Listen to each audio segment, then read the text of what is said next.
સુરત ગ્રામ્ય જિલ્લા police Mandvi police station વિસ્તારમાં ધર્મ પરિવર્તન કરવાના કેસમાં વધુ એક આરોપીની ધરપકડ કરી છે. અગાઉ ધરપકડ કરાયેલા ડોક્ટર અંકિત રામજીભાઈ ચૌધરીના પિતા રામજીભાઈ દુર્લભભાઈ ચૌધરીને આ કેસમાં ધરપકડ કરાતા ચકચાર મચી હતી. આરોપી રામજી પીપલવાડા સરકારી પ્રાથમિક શાળામાં આચાર્ય છે અને ખ્રિસ્તી ધર્મમાં પાસ્ટર તરીકે પણ કાર્યરત છે.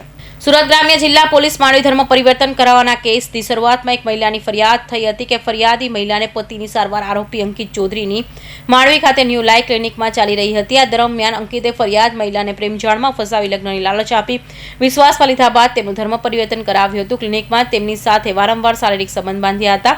ત્યારબાદ અંકિતે ફરિયાદી મહિલા પર દબાણ કર્યું હતું અને આખું પરિવાર ધર્મ પરિવર્તન કરશે તો જ તેમને અને તેમની દીકરીને અપનાવાશે અને લગ્ન કરાશે. ફરિયાદી મહિલા અને તેમના પરિવારે આ વાતનો ઇનકાર કરતા આરોપીએ તેમને તર છોડી દીધી હતી અને જામથી મારી નાખવાની ધમકી આપતા પોલીસે ગુનો દાખલ કર્યો હતો અને આ ગુનાની તપાસ દરમિયાન ધર્મનો પ્રચાર પ્રસાર કરવો અને કયા ધર્મનો? ખ્રિસ્તી ધર્મનો. પછી તમે શું પાસ્ટર તરીકે કામ કરો છો? કરું છું. પાસ્ટર એટલે શું? બાળકીય સેવા. બાળકીય સેવા એટલે પાસ્ટરનું કામ શું હોય છે? ધર્મનો પ્રચાર કરવો. ધર્મનો પ્રચાર પ્રસાર કરો. પછી વિધિ કરીને કોઈ ધર્મમાં આવવા માંગતું હોય તો એને અંગીકાર કરાવવાનો? નથી કરાવતા. નથી કરાવતા? નથી કરાવતા. ધર્મ અંગીકાર નથી કરાવતા. દેવ બિરસા સેના અધ્યક્ષ. અમારી દેવ બિરસા સેના આદિવાસી પરંપરા સંસ્કૃતિ બચાવવા માટે હર હંમેશા કામ કરે છે. અમે આ બહેનોએ કીધું તેમ અમે ખ્રિસ્તી ધર્મનો વિરોધ નથી કરતા, પરંતુ એ લોકો સાચા બને, કાયદેસરના બને. ભગવાન ઈસુનો જે સંદેશો છે એ લોકોના ઘર ઘર સુધી પહોંચાડે.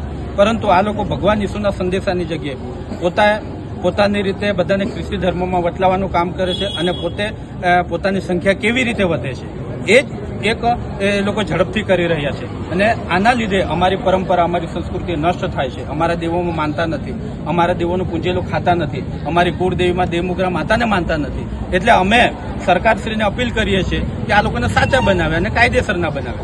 અને અમે ગયે 30/6/2025 રોજ માંડવી પોલીસ સ્ટેશનમાં બાપ્તિઝમાની એક ફરિયાદ આપી છે અને એ ફરિયાદ આજે 2 મહિનાથી વધારે થવાનું છે. તો એ ફરિયાદ FIRમાં બને એવી અમારી માંગ છે.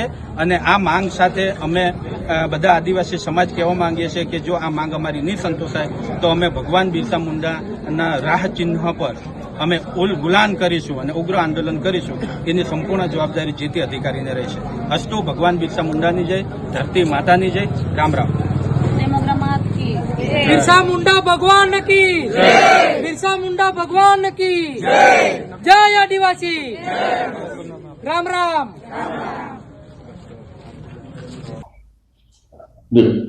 હું એક આદિવાસી મહિલા છું. ડોક્ટર અંકિત ચૌધરી સાથે મારા 2 વર્ષથી પ્રેમ સંબંધ હતા.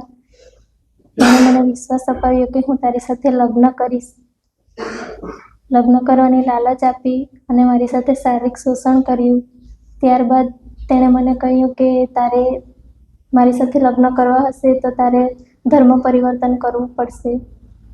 મેં ધર્મ પરિવર્તન પણ કરી લીધું. એના માટે ધર્મ પરિવર્તન પણ મેં એના સાથે લગ્ન કરવા માટે મેં ધર્મ પરિવર્તન પણ કરી લીધું. તેમ છતાં એણે મને તરછોડી દીધી. ત્યારબાદ અમે 30/6/2025 રોજ અમે ફરિયાદ આપી ધર્માંતરણની. ત્યાર પછી એમના પિતાજી જે ધર્મ પરિવર્તન કરાવનાર છે એમની ધરપકડ આજ રોજ 12/12/2025 રોજ ધરપકડ કરવામાં આવી છે અને કડક કાર્યવાહી થાય એવી અમારી માંગ છે. અને ડૉક્ટર અંકિત ચૌધરીને પણ પકડવામાં આવે અને એમના પર પણ સખત કાર્યવાહી કરવામાં આવે એવી અમારી માંગ છે. ફરિયાદીને રજૂઆત કરી હતી કે આરોપી પિતા રામજી ચૌધરી અને અન્ય આરોપીઓએ તેમને ખ્રિસ્તી ધર્મ અંગે કાર કરવા માટે દબાણ કર્યું હતું અને લલચાવ્યા હતા. DYSP BK વનાડ દ્વારા તપાસમાં જાણવા મળ્યું હતું કે Ramji Dubalbhai Chaudhari Shri pray for ever life charitable trust નામનું ટ્રસ્ટ ચલાવે છે, જે ખ્રિસ્તી ધર્મના પ્રચાર પ્રસારનું કામ કરે છે. પોલીસ તપાસમાં ખુલાસો થયો કે આરોપી રામજી ચૌધરી અને તેના મળતિયાઓ દ્વારા સુયોજિત રીતે ગરીબ અને ભોળી પ્રજાને લલચાવી, ફોસલાવી અને અભાવ ઉત્પન્ન કરી ધર્મ પરિવર્તનની પ્રવૃત્તિ કરવામાં આવતી હતી. આ ખુલાસા બાદ પોલીસે રામજી ચૌધરીની ધરપકડ કરી જેલ ભેગો કર્યો હતો. પોલીસે આરોપી વિરુદ્ધ વધુ પુરાવા મેળવવા માટે રિમાન્ડ મેળવવાની તજવીજ હાથ ધરવામાં આવી છે. અમીરસિંહ ચૌહાણ, માંડવી.